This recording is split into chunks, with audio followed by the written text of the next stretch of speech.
दे। पवित्र आत्मा, पवित्र आत्मा, पवित्र आत्मा,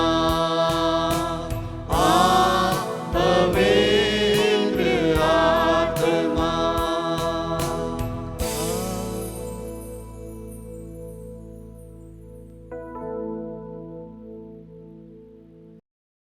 गुड मॉर्निंग, गुड आफ्टरनून, जय मसीह की। आज आप दुनिया में कहीं भी होंगे, यूट्यूब के द्वारा आज के प्रोग्राम को देख रहे होंगे, आप शुभ संदेश टीवी में होंगे।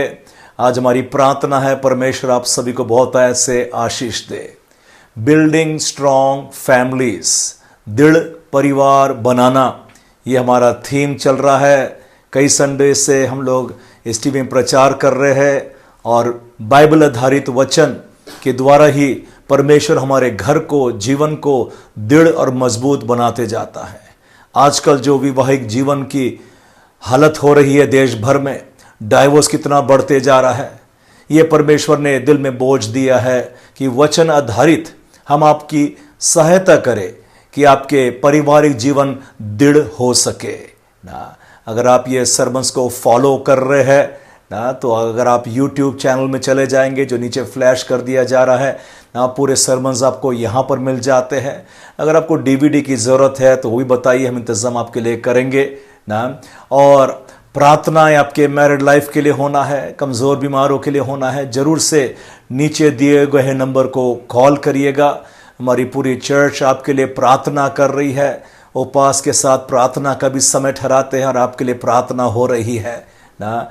मैरिज काउंसलिंग हो रहा है, सो हमारे बीच में मैरिज काउंसलर्स जो प्रोफेशनल है, और भी पास्टर DS राव, उनकी वाइफ सिस्टर वसु राव भी नीचे दिए गए हुए नंबर पर आप संपर्क कर सकते हैं और ज़रूर आप आशीष पाएंगे। अगर आप कोई चर्च नहीं जाते और आप नागपुर में रहते हैं, सो ज़रूर से ना नीचे दिए गए एड्रेस पर आप आ सकते हैं और हम आपको स्वागत करेंगे। परमेश्वर का वचन ही जो हमको ताज़ा करता है, तंदुरुस्त करता है और हमारे वैवाहिक जीवन को हरा भरा जॉय और हैप्पीनेस लेकर के आता है। इसलिए हम परमेश्वर के वचन का हम धन्यवाद देते हैं। आइए आज का जो शीर्षक और टाइटल है, इसके तरफ हम ध्यान देंगे। मैरिज इज ऑनरेबल, विवाह ये आदर की बात है। आज का मुख्य वचन लिया जाता है हिब्रूज चैप्टर 13 वर्स 4, इब्रानी 13 चैप्टर और 4 कलम में लिखा है, विवाह का सबको आदर करना चाहिए। विवाह की सेज को पवित्र रखो, क्योंकि परमेश्वर व्यभिचारियों और दुराचारियों को दंड देगा। आज का मुख्य वचन इब्रानी 13 और 4 इंग्लिश में कहता है, marriage is honourable in all. In all, in all, in all मतलब सभी देश, सभी जाति, सभी धर्म, जहां पर भी है आप, विवाह एक आदर की बात समझी जाती है। विवाह बहुत जोश और शोर से सेलिब्रेट कर दिया जाता है ना। जो गेस्ट भी आएंगे तो कितने सुंदर सुंदर पोशाक, बेस्ट ड्रेस निकालते हैं। आपकी दोस्त की शादी है, आपके भाई बहन बच्चों की शादी है ना, बड़े आदर की बात दुनिया भर में समझा जाता है। हर एक धर्म, हर एक देश, हर एक जाति ना विवाह को बहुत आदर देता है और सम्मान देता है। बाइबल भी ये कहती है विवाह आदर की बात समझी जाए, और बाइबल विवाह में हाई कमांड, हाई रिस्पेक्ट मांगता है। आज के इस वचन को मैंने जो इब्रानी 13 और 4 है, इसको हम 3 भाग में बांटेंगे। पहली बात यही लेंगे, marriage is honourable in all, विवाह ये आदर की बात सब में समझी जाए। दूसरा पॉइंट उसमें जो हमको मिलता है, और बिछौना या सेज या बिस्तर या बेड शुड बी अनडिफाइल्ड, हमारा बिछौना पवित्र होना चाहिए। और तीसरा पॉइंट जो आज हम देखेंगे, जो व्यभिचारियां हैं और जो दुराचार विवाह को करते हैं, परमेश्वर का दंड भी आता है। इंग्लिश में कहता है वॉरमॉन्गर्स एंड अडल्टरर्स गॉड विल जज। दूसरा ट्रांसलेशन कहता है फॉर गॉड विल जज those who commit sexual sins, especially those who commit adultery. इस तीन बातों को बहुत मुख्य है विवाह को दृढ़ करने में, इसको हमको समझना बहुत जरूरी है। और पहली बात है जो हम देख रहे हैं, marriage is honourable in all. विवाह ये आदर की बात सब में समझी जाए। जो वर्ड वहां पर आदर आया है, इंग्लिश में ऑनर आया है, उसका डिक्शनरी मीनिंग कहता है मीनिंग हाई रिस्पेक्ट, एस्टीम और consider it to be a privilege. उसको आदर बोलते हैं। बहुत आदर देना चाहिए, एक सौभाग्य समझना चाहिए कि आपकी विवाह हो गई है। बाइबल बोल रही है आदर की बात है। विवाह वो ऐसा नहीं है जो आजकल इंग्लिश में एक वर्ड यूज किया जाता है, यूज एंड थ्रो। जब तक उपयोग और काम में आया तो काम में लिया, बाकी समय उठा करके मैं फेंक दिया। विवाह को हम ना जो ट्रैश कैन या गार्बेज डंप में हम डंप नहीं कर देते आफ्टर यूज। विवाह वो नहीं है कि कुछ हम ट्रायल बेसिस में करके देखते ना जमता कि नहीं। विवाह वो नहीं है कि जब तक पसंद आया और बाद में रिटर्न कर दिया। आजकल व्यापार और बिजनेस कितना एक्सचेंज पॉलिसीज में जोर दिया जा रहा है, ऑनलाइन शॉपिंग। और मैंने पहले भी ये स्टेटमेंट लिया था आपके बीच में, विवाह में कोई रिटर्न पॉलिसी नहीं है, कोई एक्सचेंज पॉलिसी नहीं है, ओनली एक्सेप्टेंस। जो परमेश्वर ने दिया धन्यवाद के साथ उसको हमको ग्रहण करना बहुत जरूरी है। अगर आप हमारे साथ पे थे गॉड्स क्रिएशन कॉल मैरिज, और आप यूट्यूब में भी ये सरमन को देख सकते हैं कि कैसे आदम ने भी और कैसे इजाक ने भी और बाइबल में कैसे प्राचीनों ने अपने जो पत्नी परमेश्वर ने लेकर के आए उसको स्वीकार कर लिया, धन्यवाद दिया। क्योंकि इसमें कोई रिटर्न पॉलिसी नहीं है, एक्सचेंज पॉलिसी नहीं है ना। धन्यवाद के साथ स्वीकार करते और परमेश्वर यहोवा ही हमारे घर को बढ़ाता और बनाता। जैसे बाइबल में लिखा है, जब तक परमेश्वर घर को ना बनाए बनाने वाले की सारी मेहनत व्यर्थ हो जाती है। पर अफसोस की बात है कितने लोग विवाह का दुरुपयोग कर रहे हैं, विवाह का ठट्टा कर रहे हैं। विवाह को एक आदर की बात समझना है, यह बाइबल बता रही है। आदर शब्द का अगर हम उल्टा लेंगे, उसकी ऑपोजिट लेंगे, इंग्लिश में कहता है डिसऑनर, इंसल्ट और शेम। अनादर उसको बहुत हल्का समझना या एक शर्म की बात समझना, यह उसका उल्टा हो जाएगा। आज दुनिया ने विवाह को कितना अनादर कर दिया है, उसको कितना तुच्छ और हल्का समझ गया है। विवाह का अगर कुछ भी ऑपोजिट देखेंगे तो वो अनादर वाली बात है, डिसऑनर है, इंसल्ट है, शेम है। विवाह का ऑपोजिट डाइवोर्स होता है। Divorce is dishonourable, divorce is an insult to your marriage, divorce is a shameful act. अगर विवाह में डाइवोर्स हो रहा है तो बहुत ही शर्म की बात है। आप अपने विवाह के जो शपथ खाया था उसको आप हल्का समझ रहे हैं। जो आपने वाचा बांधी थी उस दिन मैरिज डे में, मतलब आप उसमें से आज आप बैक ट्रैक कर रहे हैं, आप ट्रेटर बन गए हैं, आप धोखेबाज बन गए हैं। अगर वो विवाह के दिए हुए शपथ को आप हल्का और तुच्छ जान रहे हैं। परमेश्वर ने बाइबल में कहीं भी नहीं पसंद किया कि डाइवोर्स हो जाए। परमेश्वर ने जोड़ा है और बाइबल तो यह कहती है उसको कोई अलग भी ना करने पाए। पर आज अगर आप दुनिया में देखते हैं, डाइवोर्स तो कितना एक आम बातें होती जा रही है। आज सिल्वर वेडिंग एनिवर्सरी और गोल्डन वेडिंग एनिवर्सरी तो बहुत दूर की बात लोग सोचते हैं, और ऐसे तो बहुत रेयर केस हो जाएंगे जहां पर कोई silver wedding anniversary, golden wedding anniversary मनाने कोई मिलेगा। तो हमको हमारे मैरिज को सेफ गार्ड करना बहुत जरूरी है। ये जिम्मेवारी आपकी है, ये जिम्मेवारी हमारी है। आज जो दुनिया में इतनी गंदगी और पाप बढ़ते जा रही है, we can not take our marriages and our spouse for granted. प्रार्थना पूर्वक ही हमारे घर को बढ़ाना बहुत जरूरी है। डाइवोर्स कितने फुर्ती के साथ फैलता जा रहा है। जो पहले वाले सेशन हमने लिया था मैरिज एंड डाइवोर्स, मैंने स्टैटिस्टिक्स बताया था आपको ना, कितनी दुर्दशा हमारे देश में डाइवोर्स के बारे में होते जा रही है। यह शैतान की पूरी कोशिश है कि बाइबल में जो परमेश्वर ने जो कुछ भी सिखाया है उसका उल्टा सिखाना। शैतान ने मैरिज के लिए बहुत सारे ऑल्टरनेटिव्स लेकर के आ गया, दूसरे दूसरे मार्ग लेकर के आया। आजकल यह शब्द सुनने भी मिलता है, live in partners, sharing partners, trial marriage system, remarriage और ऐसे बहुत सारे दूसरे उल्टे उल्टे उपाय ले आया कि आज जवान शादी ना करे। देखो, आप और मेरी शादी हुई है और शायद इसलिए भी हुई है क्योंकि हमारे मां और बाप ने एक अच्छा उदाहरण छोड़ा था ना, इसलिए हमने हिचकिचाए नहीं, हमने घबराए नहीं, हमने डरा नहीं कि आगे बढ़ करके हमने शादी भी कर ली। पर आज की जवान बच्चे क्या उदाहरण देख रहे हैं, कौन से वातावरण में बड़े हो रहे हैं। इसलिए तो आजकल लड़के और लड़की भी विवाह की एज देख रहे हैं आप, 28 ईयर्स और 30 ईयर्स भी पार कर दे रहे हैं। बहुत घबरा रहे हैं शादी करे या ना करे कि ऐसे ही काम निकाल ले। विवाह का जो कुछ भी उल्टा है, शैतान तो पूरी कोशिश में लगा रहता है।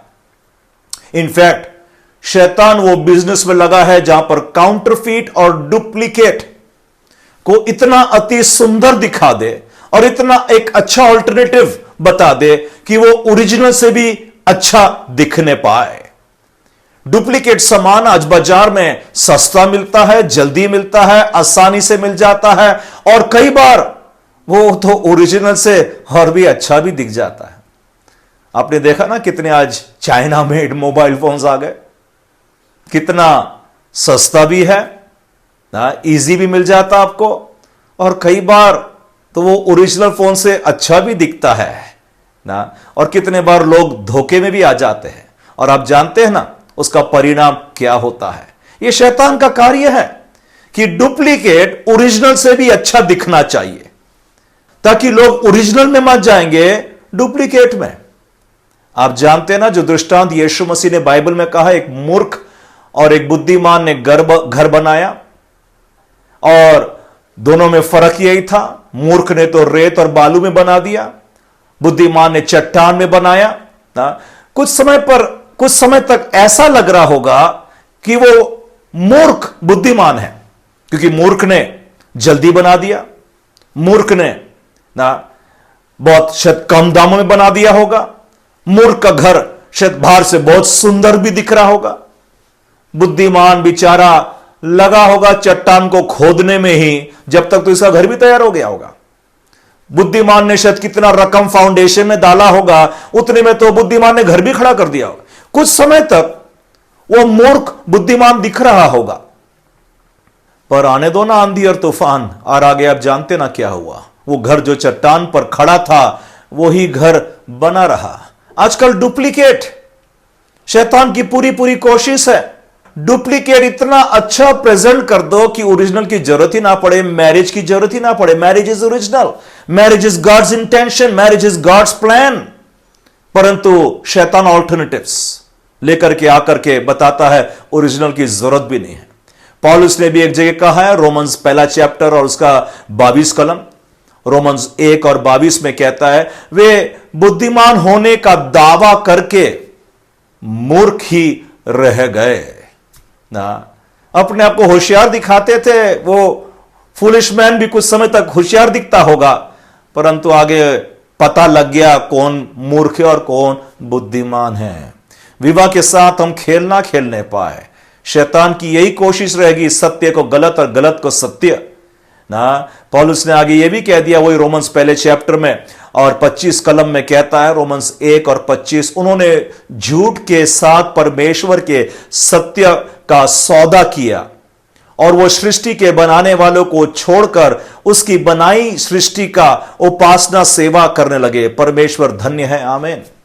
उन्होंने ट्रूथ ऑफ गॉड को, परमेश्वर के सत्य को ना बोल दिया वो झूठ है, और जो झूठ वाली बातें हैं आज दुनिया उसको सत्य समझ लेती है। देखो आज कॉलेज का भी सीन, माहौल काफी कुछ बदल रहा है। जो बच्चा सिगरेट पी रहा और अल्कोहल शराब में लगा है ना, वो समझते हैं लोग, अरे वाह क्या बोल्ड है और स्ट्रांग आदमी है। और जो जन नहीं सिगरेट पीता, अल्कोहल भी नहीं लेता, दुनिया सोसाइटी ऐसा पिक्चर पेश कर रहे हैं कि ये तो बहुत डरपोक आदमी होगा रे, कोई बोल्डनेस नहीं है इसमें, ये बहुत शाई व्यक्ति होगा। आज दुनिया तो ये कहती है अगर कोई कुंवारी और वर्जिन है तो वो मूर्ख है। एक्सपीरियंस वाली अच्छी होती है। शैतान का काम है सत्य को झूठ बोलना और झूठ को सत्य, गुड को बैड बोलना और बैड को गुड, डुप्लीकेट को ओरिजिनल बोलना और ओरिजिनल बेकार है।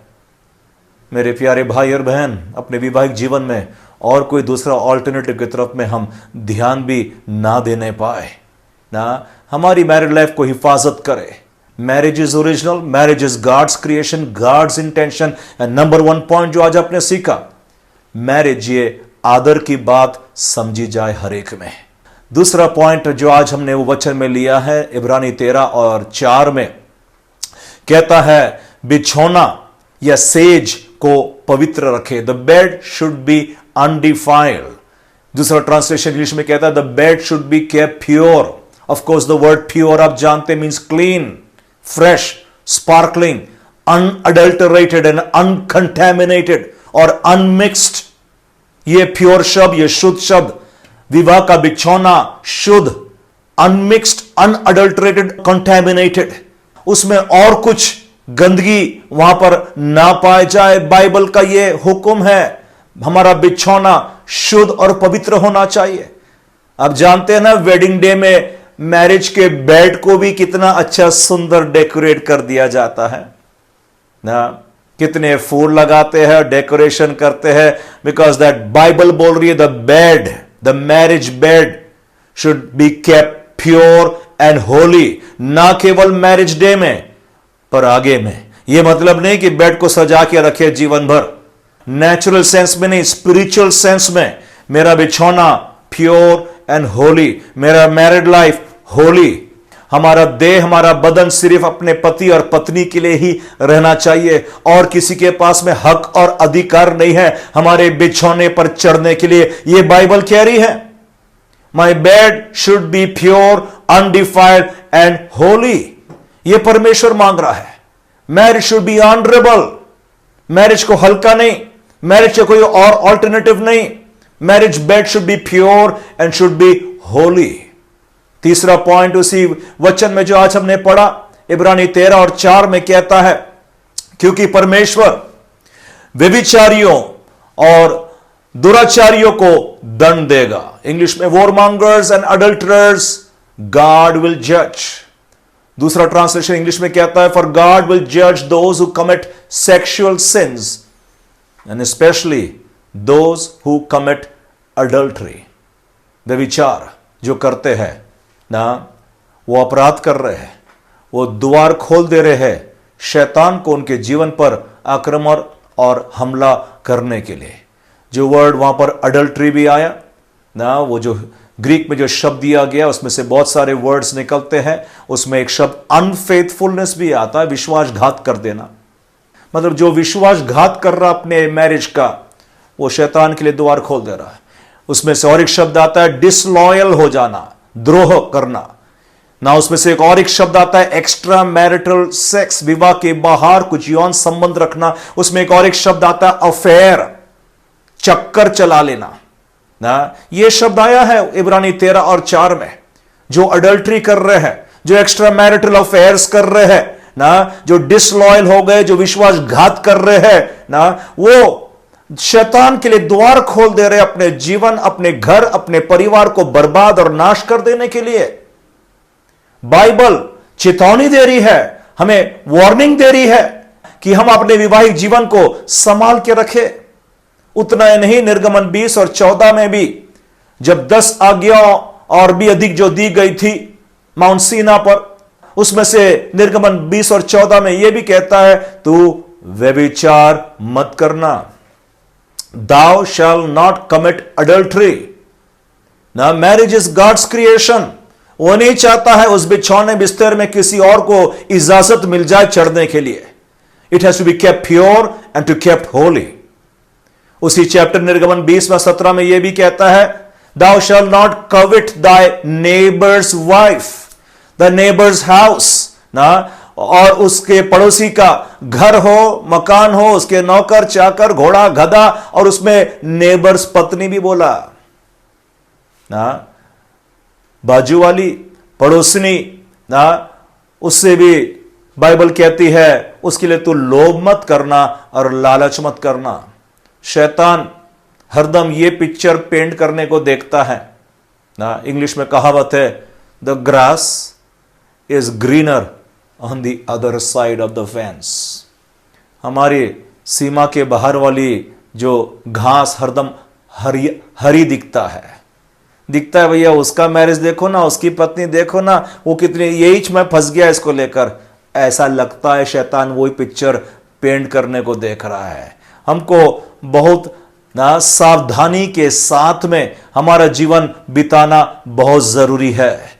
बाइबल में अपोस्टल जॉन ने भी कह दिया, पहला यूहान उसका 2 और 15 में कहता है, दुनिया में जो कुछ है अर्थात इस शरीर की अभिलाषा और आंखों की अभिलाषा और जीवन का घमंड, यह पिता से नहीं है परंतु संसारिक है।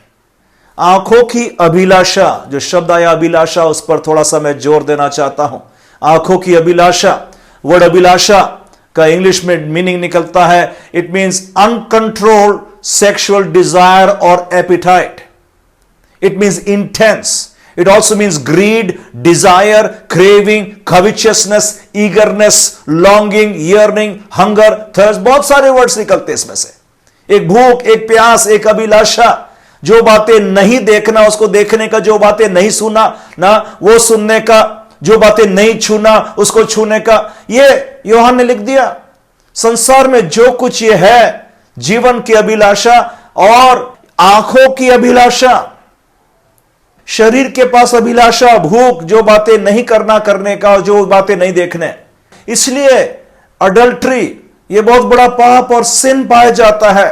परमेश्वर ने हमारे वैवाहिक जीवन में एक सीमा बांध कर रखी है। वो बाउंड्री है, मेरा मैरिज एक बाउंड्री है। इसके बाहर मैं कभी कुछ सोचने ना पाऊं, इसके बाहर मैं अगर ध्यान दे रहा हूं तो फिर शैतान को मैं मौका दे रहा हूं। और शैतान कई बार ऐसे गंदी तस्वीर, चित्र, मैगजीन, बुक्स, सिनेमा, इंटरनेट, अगर आपने पिछले वाला सरमन भी सुना है जिसमें हमने पोर्नोग्राफी के बारे में डायरेक्ट टॉक कुछ किया है ना, आज तो इंटरनेट तो भरा है, कितनी गंदी गंदी तस्वीर। ये सब अभिलाषा, एक भूख हमारे अंदर क्रिएट कर रही है, जिसके द्वारा मैं अपने बाउंड्रीज को क्रॉस करके बाहर देखने चाहूं। हमको बहुत सावधानी है। परमेश्वर कह रहा है, एक न्याय भी उन पर आ रहा है। आखिरी में एक वचन में पढ़ करके मैं समाप्त करना चाहता हूं, जो पौलुस ने कहा रोमन्स 1 और 32 में। 1 और 32 में शॉर्ट में ही कह दूंगा। पौलुस कहता है, क्योंकि वे परमेश्वर के न्याय जानते हुए भी ना वे कार्य करते हैं जिसके लिए वो मृत्यु के दंड के लायक है, और वो कार्य करते समय आनंद भी उठाते हैं। उनको पता है ये कार्य नहीं करना, वो जानते ये कार्य करने से उनका जीवन बर्बाद और नाश हो जाएगा, परंतु वो कार्य करने के लिए उनको आनंद भी आ रहा है। ये शैतान ऐसे पिक्चर पेंट कर रहा है। मेरे भाई, मेरे बहन, हस्बैंड वाइफ ना, हम अपने परिवारों को शुद्ध रखें और पवित्र रखने पाए। आज इस वचन जो पढ़ा गया, इस पर हम ध्यान देने पाए, दैट योर मैरिज, ये आदर की बातें हैं।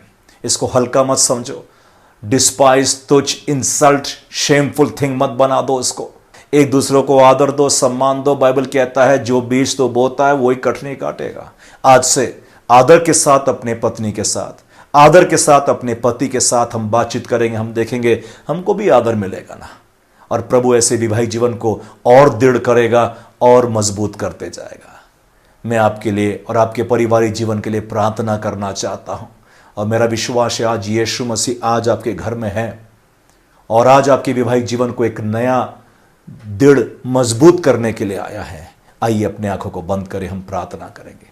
प्यारे प्रभु यीशु मसीह, आज प्रभु आपके चरणों पर आता हूं मैं, और एक एक घर और परिवार के लिए मैं प्रार्थना करता हूं। प्रभु आज वो पति और पत्नी एक दूसरे को आदर देने पाए, सम्मान देने पाए पिता, मुंह के शब्द आदर के शब्द होने पाए पिता। उनका बिछौना पवित्र होने पाए पिता प्रभु। कोई भी गंदी बातें उनके घर परिवार मैरिड लाइफ प्रवेश ना करने पाए प्रभु जी। दुष्ट की सामर्थ जो उनके घर को बिगाड़ने की कोशिश करती है, हुक्म देता हूं यीशु मसीह के नाम सब दूर हो जाए। दुष्ट आत्मा कार्य को हम नष्ट कर देते हैं प्रभु। हर एक परिवार को मैं आज ब्लेस करता हूं। आज असीम शांति, मसीह की शांति, आज असीम आनंद उनके घर और पारिवारिक जीवन में उतर आए पिता, ये आपसे मैं प्रार्थना करता हूं। हर एक को आपके नाम से मैं आशीष देते हुए ये प्रार्थना प्रभु यीशु मसीह के प्यारे मीठे नाम से मांगता हूं, आमीन। नीचे दिए गए नंबर पर आप कॉल करिए अगर आपको विशेष प्रार्थना की जरूरत है। और एक बार मैं सारे स्पॉन्सर्स को, आप जानते हैं ऐसे प्रोग्राम को टेलीकास्ट करने के लिए खर्च जरूर होता है, परंतु आप आगे आए हैं। आप इस वचन के द्वारा आपका पारिवारिक जीवन दृढ़ हो और आप चाहते हैं औरों का भी दृढ़ होना है, इसलिए मैं आपके लिए बहुत आभारी है। प्रभु आप सभी को बहुत आयत से आशीष दे। धन्यवाद।